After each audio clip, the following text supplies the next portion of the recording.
Au nom du Père, du Fils et du Saint-Esprit. Amen. Esprit Saint, éclairez-nous. Esprit Saint, éclairez-nous. Esprit Saint, éclairez-nous. Évangile de Jésus-Christ selon saint Luc. En ce temps-là, Jésus disait aux foules, quand vous voyez un nuage monter au couchant, vous dites aussitôt qu'il va pleuvoir, et c'est ce qui arrive. Et quand vous voyez souffler le vent du sud, vous dites qu'il fera une chaleur torride, et cela arrive. Hypocrite, vous savez interpréter l'aspect de la terre et du ciel, mais ce moment-ci, pourquoi ne savez-vous pas l'interpréter?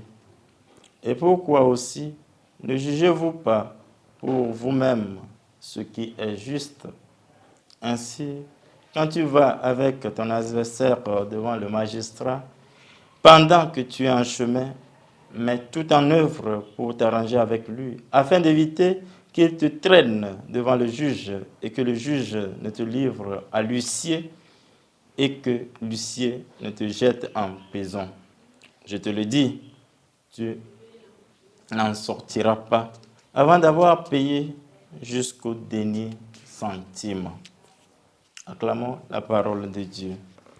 Louange à toi, Seigneur Jésus.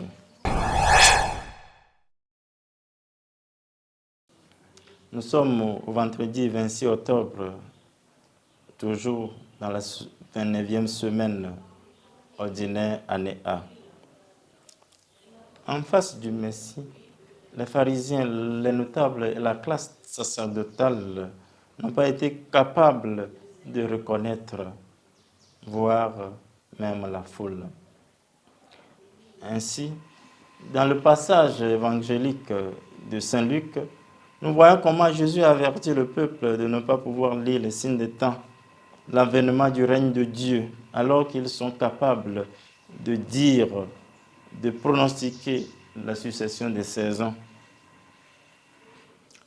Nous avons toujours le Messie parmi nous et pourtant, nous ne parvenons pas non plus à lire les signes des temps, le signe présent et le suivre en toute sincérité. Lire le signe des temps aujourd'hui, dans le contexte de la globalisation et de la crise environnementale, c'est œuvrer pour la protection, la sauvegarde de la génération future.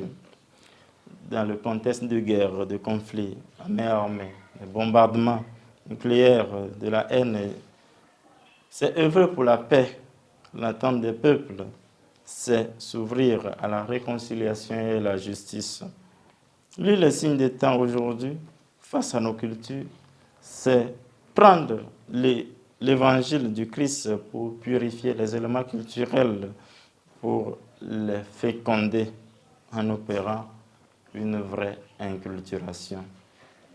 Dans cette urgence de la conversion, Jésus nous appelle à juger par nous-mêmes, à oser discerner les signes des temps et choisir le bien en toutes circonstances. Que le Maître nous guide à interpréter, à discerner les signes des temps, aujourd'hui et pour les siècles des siècles. Amen.